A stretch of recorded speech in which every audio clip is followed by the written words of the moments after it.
centimeters ang gap sa sako.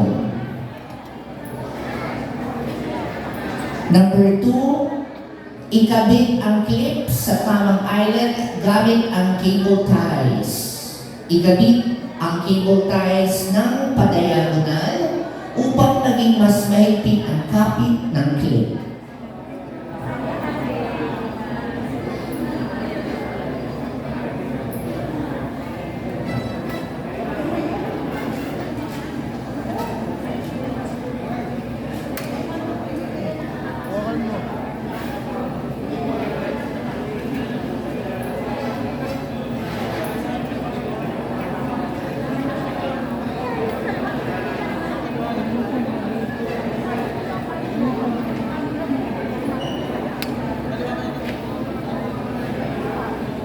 Ang ating pong extern food wrap ay hindi nyo po pwedeng ibenta ha. Yan po ay personalized. Yan po ay para sa inyo lamang. Ano po?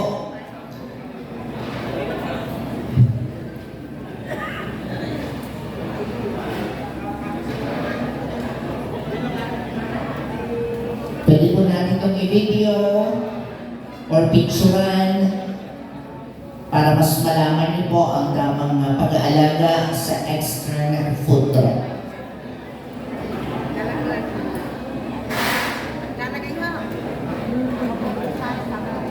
Number 3, gupitin ang cable tie gamit ang pliers or gunting.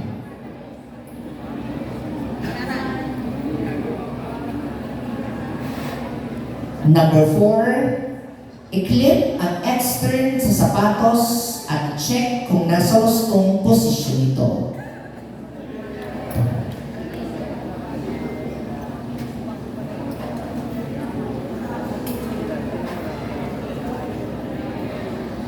Kung ang gap ay lumagpas ng more than 2 centimeters, kailangan i-adjust ang posisyon ng clip.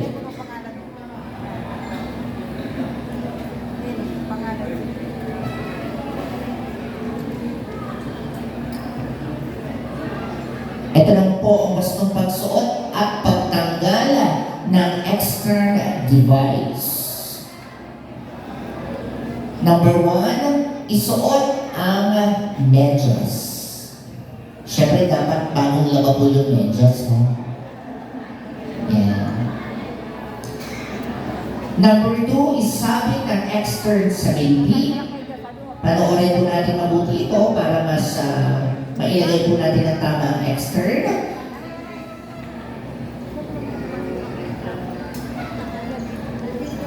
Number 3, isuot ang sapatos at itali na sapat ang higpit.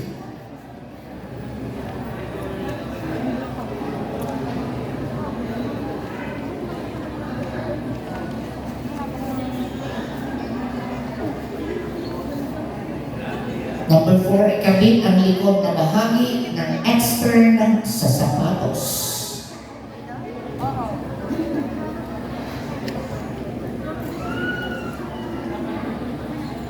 Number 5, ikabit ang calf strap. Siguraduhin na sa gitna ang padding at ang snap fit.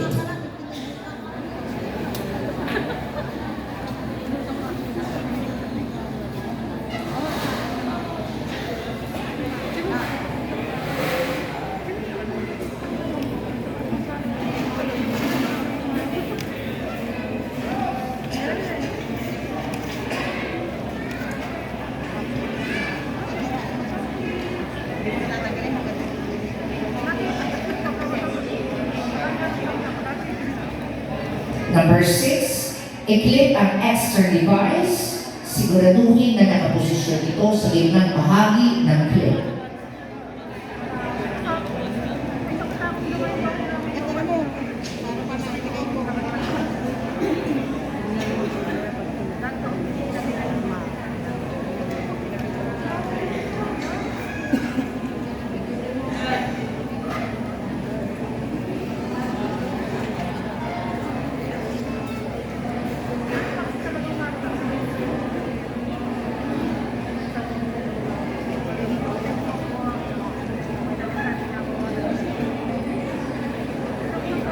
Additional steps po kapag bamboo strap. Ito po ang inyong gagawin. I-loop ang strap sa gitnang bahagi ng extern device.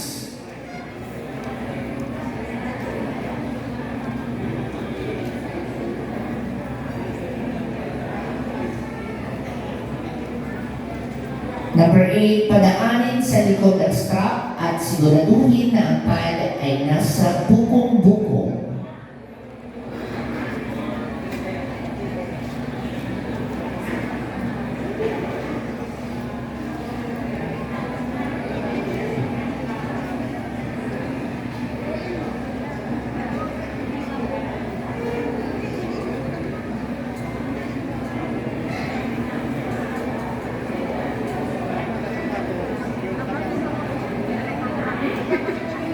Ideal footwear po para sa ating mga extern device. Ito lamang po ang susuotin ninyo para sa extern. Ayan po, sa kaliwang bahagi po, yan po ang tama na pwede nyo isuot or gamitin sa inyong extern foot drop.